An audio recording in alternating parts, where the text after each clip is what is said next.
Hello everyone, welcome to Codular full course part 49। গত পার্টে আমরা স্প্রেডশিটে এই কম্পোনেন্টটি নিয়ে সম্পূর্ণ আলোচনা করছিলাম এবং ব্লক সেকশনে এটা যতগুলো ব্লক আছে সবগুলো ব্লক নিয়ে আমরা একটা একটা করে দেখছিলাম যে এগুলো কাজ কিভাবে করে। ঠিক আছে, যদি আপনি এই ভিডিওটি না দেখে থাকেন তাহলে আমাদের কোডুলার ফুল কোর্সের প্লেলিস্টের লিঙ্ক ডিসক্রিপশন বক্সে দেওয়া থাকবে, আপনি প্লেলিস্টে গিয়ে ভিডিওটি দেখে নিতে পারেন। তো আজকে আমি দেখাবো যে আপনি স্প্রেডশিটে আপনার ইউজারের কাছ থেকে কিংবা আপনি ডাটা টাইপ করে কিভাবে ডাটাবেসে আপনার ডাটাটা স্টোর করতে পারেন। তো গত পার্টে আমি দেখাইছিলাম যে আমরা ব্লক সেকশনে ডাটা দেওয়ার পরে আমরা ডাটাটা স্টোর করতেছি। ঠিক আছে, এখন আপনার ইউজার যেই ডাটা দিতে চায় সেটা তো আপনি জানবেন না।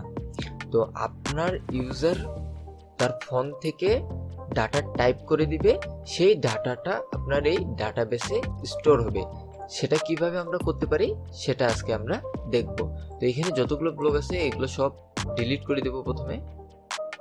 এগুলো গত পার্টের ব্লক, তো এগুলো আমাদের দরকার নাই, আমরা নতুন করে দেখব সব। আর ডিজাইন পার্ট থেকে এখান থেকে এটা সেভ করে দেই। বাটন থাক, লিস্ট ভিউটা আমরা ডিলিট করে দেব। ঠিক আছে, স্প্রেডশিট থাক, বাটন থাক, লেভেল থাক। লেভেলটাকে আমরা নিচে নিয়ে আসি। ঠিক আছে, আর এখান থেকে এটাকে অ্যালাইনমেন্ট সেন্টার করে দিই আমাদের হোম স্ক্রিনের। আর এখানে আমরা আমাদের কিছু টেক্সট বক্স নেব। তো আমি ডিজাইনটা কমপ্লিট করে নিই। ঠিক আছে, তারপরে আপনাদেরকে এক্সপ্লেন করব। তো আমি এখানে একটা সিম্পল একটা ডিজাইন করে নিছি। ঠিক আছে, মানে ডিজাইন না, জাস্ট কম্পোনেন্টগুলো নিছি এবং হাইট, উইডথ এবং কালার এবং ফন্ট সাইজ, বোল্ড এগুলো জাস্ট সেট করে নিছি।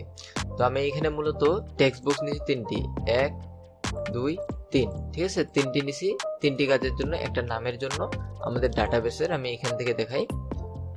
প্রথমে যেটা নেম হলো, আমাদের ডাটাবেস থেকে আমরা নেম নিব, তারপরে নাম্বার, আমাদের নাম্বার দিবে, তারপরে ইমেল দিবে। যখন এগুলো দেওয়া হয়ে যাবে এবং আপলোড ডাটাতে ক্লিক করবে তখন আমাদের এখানে ডাটা অ্যাড হয়ে যাবে। তো এটা করার জন্য এখন আমাদেরকে ব্লক সেকশনে সেভ করতে হবে।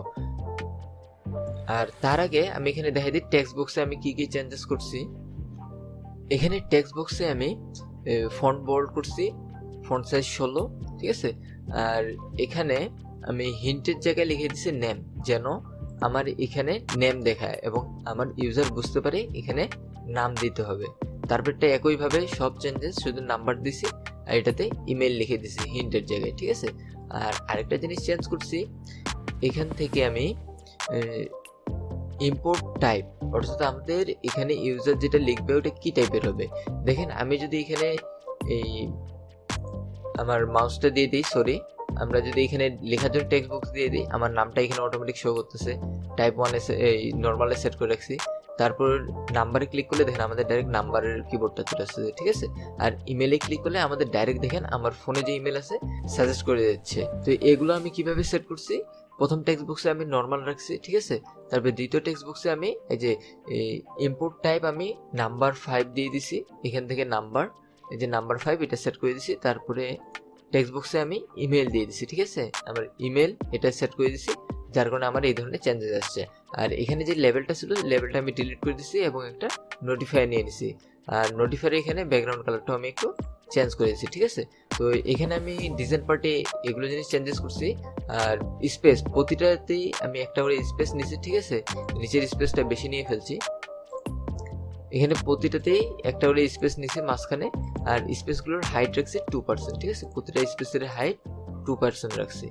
এখন আমি ব্লক সেকশনে গিয়ে দেখাবো কিভাবে আমরা ব্লকটা সেট করব, যে আমাদের ইউজার যে ডাটাটা দিচ্ছে ওটা কিভাবে আমরা সেট করব।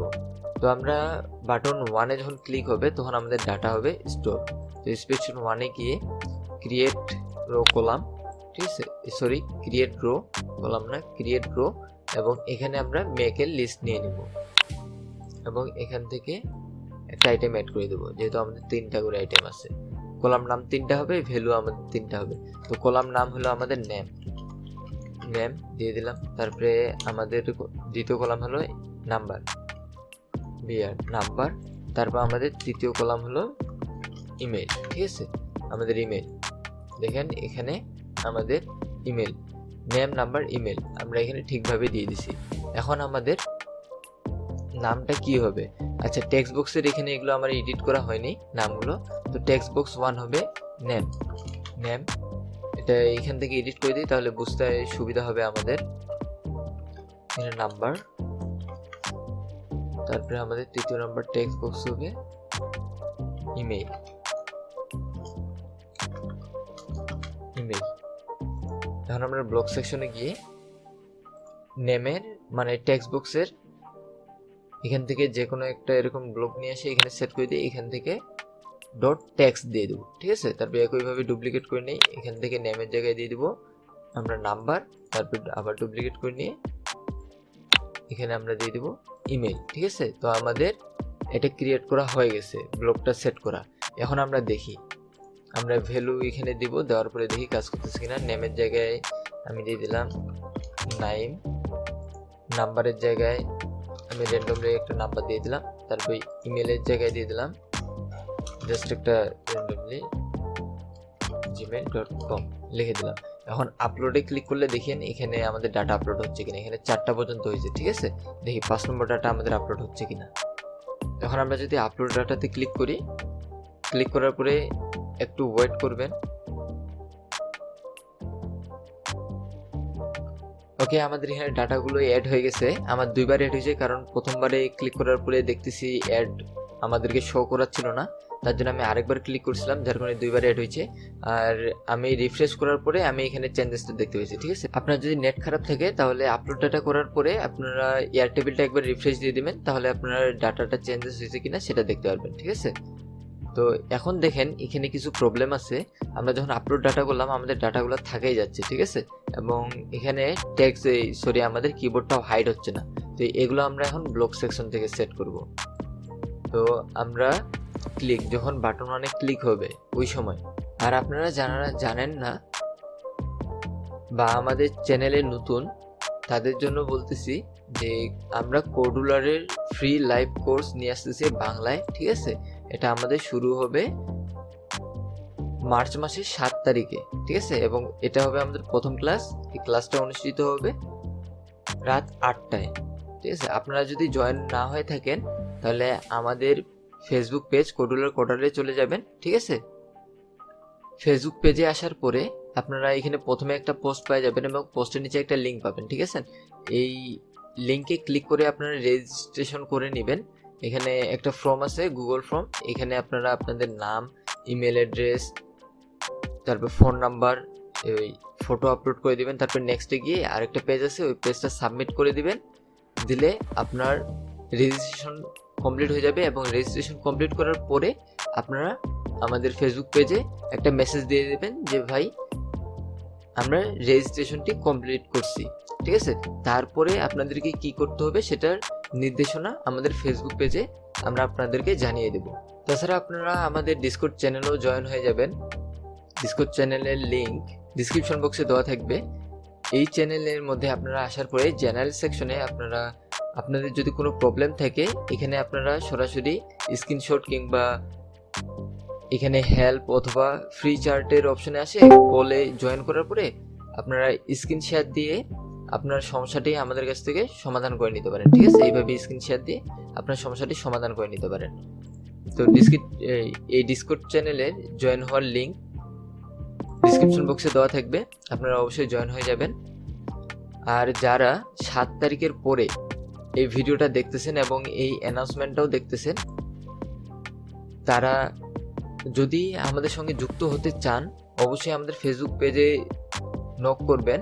আপনারা যদি আমাদের সঙ্গে লাইভে কোডুলার অ্যাপ ডেভেলপিং শিখতে চান তাহলে আমাদের ফেসবুক পেজে অথবা টেলিগ্রাম চ্যানেল, তারপরে ডিসকর্ড চ্যানেলে আমাদের সঙ্গে যোগাযোগ করবেন। আমরা আপনাদেরকে অবশ্যই হেল্প করব এবং এর পরবর্তী লাইভ কোর্স কবে শুরু হবে সেটাও আপনারা আমাদের কাছ থেকে সেখানে জানিয়ে নিতে পারবেন। তো আমাদের সকল প্রকার সোশ্যাল মিডিয়ার লিঙ্ক ডিসক্রিপশন বক্সে দেওয়া আছে, আপনারা সবগুলোতে জয়েন হয়ে যাবেন। ওই সময় আমরা কি করব, আমাদের কিবোর্ডটাকে হাইড করে দেব। তো আমরা এখানে একটা ব্লক পাই যাব স্ক্রিন 1 এর মধ্যে, কল স্ক্রিন 1 হাইড কিবোর্ড, ঠিক আছে, হাইড কিবোর্ড। তো আমাদের কিবোর্ডটা এবার হাইড হয়ে যাবে। তো আমরা সেম ডাটাটাই আবার আপলোড করব, না আপলোড না করে নামের পরে আমি একটা র্যান্ডম দিয়ে দিচ্ছি, দেওয়ার পরে এখন আপলোড ডাটা করতেছি। তো দেখেন আমাদের এখানে ডাটাটা অ্যাড হয়ে গেছে এবং তার সঙ্গে আমাদের কিবোর্ড হাইড হয়ে গেছে। কিন্তু এখন আরেকটা প্রবলেম হচ্ছে যে আমরা এখানে যে লেখাগুলো লিখছিলাম এগুলো মুছে যাচ্ছে না, মানে আমাদেরকে আবার মুছতে হবে, তারপরে লিখতে হবে। তো আমরা চাচ্ছি যখন বাটন মানে ক্লিক হবে আমাদের ডাটাটা আপলোড হয়ে যাবে, একটা নোটিফিকেশন দিবে ডাটা আপলোডেড, আর তারপরে এখানে আমাদের টেক্সটগুলো সব ব্ল্যাঙ্ক হয়ে যাবে, ঠিক আছে। তো সেটার জন্য আমরা এখান থেকে স্প্রেডশিটে গিয়ে আমরা এখান থেকে নিব যে যেহেতু আমরা এখানে ক্রিয়েট রো করছি, ঠিক আছে, তো রো ক্রিয়েটেড এই ব্লকটি আমরা নিব। তারপরে নোটিফায়ারে গিয়ে আমরা এখান থেকে একটি শো অ্যালার্ট নিয়ে নিব এবং শো অ্যালার্টের মধ্যে লিখে দিব ডাটা আপলোডেড।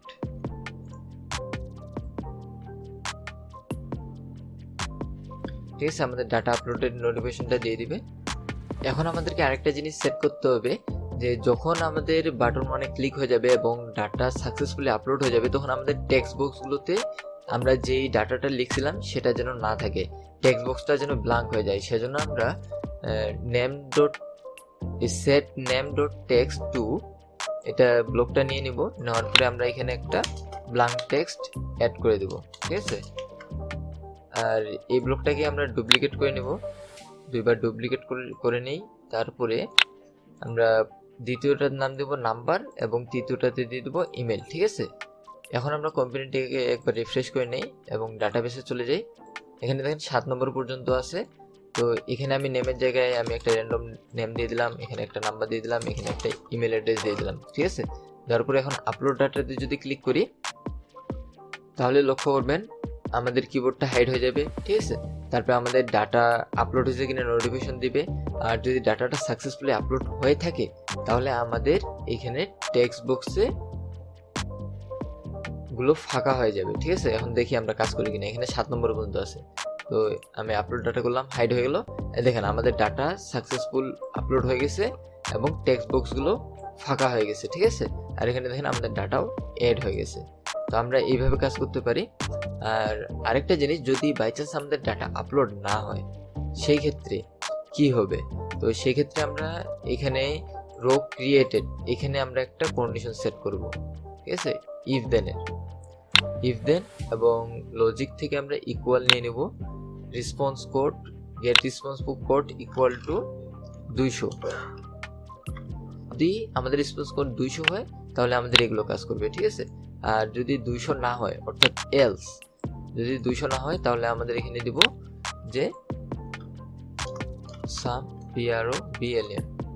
প্রবলেম, সাম প্রবলেম আমাদের দেখাই দিবে যদি আমাদের কোনো এরর আসে, বা আমাদের যদি ডাটা আপলোড না হয় তাহলে আমাদের সাম প্রবলেম দিবে। আর টেক্সট বক্সগুলো ফাঁকা হবে না, আমাদের ডাটাগুলো থেকে যাবে, ঠিক আছে। আপনারা সিম্পলি এই কন্ডিশনটা অ্যাপ্লাই করতে পারেন। আরেকটা জিনিস বাকি থাকলো, আপনার ইউজার যদি এখানে কোনো ডাটা না দিয়ে আপলোডে ক্লিক করে, ঠিক আছে, তো আপলোড তো হবে কিন্তু দেখেন আমাদের এখানে ব্ল্যাঙ্ক ফাঁকা আসছে, ঠিক আছে। আপনি চাচ্ছেন না আপনি আপনার ইউজারের কাছ থেকে কোনো ব্ল্যাঙ্ক ডাটা নেন, কিংবা আপনার ইউজার ভুল করে এক জায়গায় ডাটা না দিয়ে আপলোডে ক্লিক করছে ভুলবশত, তো এটা যেন আপলোড না হয় এবং আপনার ইউজারকে একটা ওয়ার্নিং শো করে বা অ্যালার্ট শো করে, সেজন্য আমরা এখানে আরও কিছু ব্লক অ্যাড করতে পারি। তো এই ব্লকগুলো আমরা বাটন 1-এ অ্যাড করবো, ঠিক আছে। বাটন 1টা আমরা একটু উপরে নিয়ে আসি, ব্লকগুলো একটু লম্বা হয়ে যাবে। তো আমরা এখানে কন্ডিশন অ্যাপ্লাই করব ইফ, ঠিক আছে। আমাদের যেহেতু টেক্সট বক্স আছে 3টা, সেজন্য আমাদের ইফ এবং এলস ইফ হবে 3টা option, text box 1 name number email, ঠিক আছে। তারপরে হবে আমাদের এলস, আর এই ব্লকগুলো হবে সব আমাদের এলস এর মধ্যে, ঠিক আছে। আর লজিক থেকে আমরা ইকুয়াল নিব, ইকুয়াল নিয়ে আমরা ইকুয়াল না নিয়ে আমরা অন্য একভাবেও করতে পারি। টেক্সটের জায়গায় এখানে ইজ এমটি, ঠিক আছে। আমাদের টেক্সট বক্স যদি এমটি হয়, নেম নামের এই টেক্সট বক্সটা যদি আমাদের এমটি হয়, সরি আমরা এটা নেম নিয়ে নিছি, আমাদেরকে নেম ডট টেক্সট নিতে হবে। আমাদের নেম ডট টেক্সট এই ব্লকটি আমাদের এখানে দিতে হবে, ঠিক আছে। তো একইভাবে এটা ডুপ্লিকেট করে নেবো আমি, তারপরে সব জায়গায় দিয়ে দেবো, আর নেমের জায়গায় এখানে দিয়ে দেবো নাম্বার এবং এখানে দিয়ে দেবো ইমেল, ঠিক আছে। তারপরে আমাদের কি করবে, আমাদের এখানে একটা অ্যালার্ট শো করাবে। তো আমি নোটিফায়ারটা ডুপ্লিকেট করে নিচ্ছি, নেওয়ার পরে এখানে প্রথমটাতে সেট করে দেবো, একইভাবে ডুপ্লিকেট করে নিচেরগুলোতেও সেট করে দেবো এবং এখানে টেক্সটগুলো চেঞ্জ করব। এখানে দিয়ে দেবো প্লিজ এন্টার নেম। তো আমি জাস্ট একটা শর্টকাটে লিখে দিচ্ছি প্লিজ এন্টার নাম্বার, তারপর আমি এখানে লিখে দেব প্লিজ এন্টার ইমেল, ঠিক আছে। তো আমাদের এগুলো সেট হয়ে গেছে। এখন আমি ডাটাবেসে আসি। তো এর আগে আমরা যখন দেখছিলাম যদি ফাঁকা থেকে আপলোডে ক্লিক করলে আমাদের আপলোড হয়ে যাচ্ছিল, ঠিক আছে। এখন যদি আমরা এখানে ক্লিক করি তাহলে দেখেন এখানে দেখাচ্ছে প্লিজ এন্টার ইউর নেম বা প্লিজ এন্টার নেম। তো আমরা নেমটা এন্টার করে দিলাম। এখন আবার ক্লিক করলাম, তো দেখেন প্লিজ এন্টার নাম্বার, মানে আমরা নাম্বারও দেইনি। তো এখন আমরা নাম্বারটা দিয়ে দিলাম, ঠিক আছে। এখন যদি আপলোড বাটনে ক্লিক করি তাহলে এখন যাচ্ছে প্লিজ এন্টার ইমেল, মানে আমরা ইমেলও দেইনি। তো আমরা ইমেলটাও দিয়ে দিই। এখন আমাদের সবগুলো টেক্সট বক্স ভর্তি আছে, মানে আমাদের ডাটা আছে, ঠিক আছে। এখন যদি আমরা আপলোড ডাটাতে ক্লিক করি তাহলে দেখেন আমাদের ডাটা কিন্তু আপলোড এখানে হয়ে গেছে, ঠিক আছে। আর আমাদের এটাও ফাঁকা হয়ে গেছে এবং নোটিফিকেশন দিয়ে দিছে যে ডাটা আপলোডেড, ঠিক আছে। তো এইভাবে আমরা এই কন্ডিশনগুলো সেট করতে পারি এবং আমাদের ইউজারের কাছ থেকে আমরা ডাটা আমাদের ডাটাবেসে বা স্প্রেডশিটে আমরা নিয়ে নিতে পারি। তো আমাদের ভিডিওটা এতটুকুই ছিল। আজকের ভিডিওতে আমি মূলত আপনাদেরকে শিখাতে চেয়েছি যে আমরা স্প্রেডশিট বা আমাদের যে ডাটাবেসটা আছে এয়ারটেবলের ওয়েবসাইটে, তো এখানে আমরা আমাদের ইউজারের কাছ থেকে কিভাবে ডাটা নিতে পারি, ঠিক আছে। আমাদের ইউজার তো এত কিছু নাও বুঝতে পারে যে কোথায় কি কলাম ক্রিয়েট করব, কোথায় কোনটা ডাটা দেব, এগুলো নাও বুঝতে পারে। এখানে বারবার ক্লিক করে ডাটা চেঞ্জ করবে, তারপর এখানে চেঞ্জ করবে। এগুলো না করে আমরা আমাদের ইউজারের জন্য একটা অ্যাপ তৈরি করে দিতে পারি, যেখানে আমাদের ইউজার ডাটা দিয়ে আপলোডে ক্লিক করলে আমাদের সরাসরি ডাটাবেসে ডাটা অ্যাড হয়ে যাবে।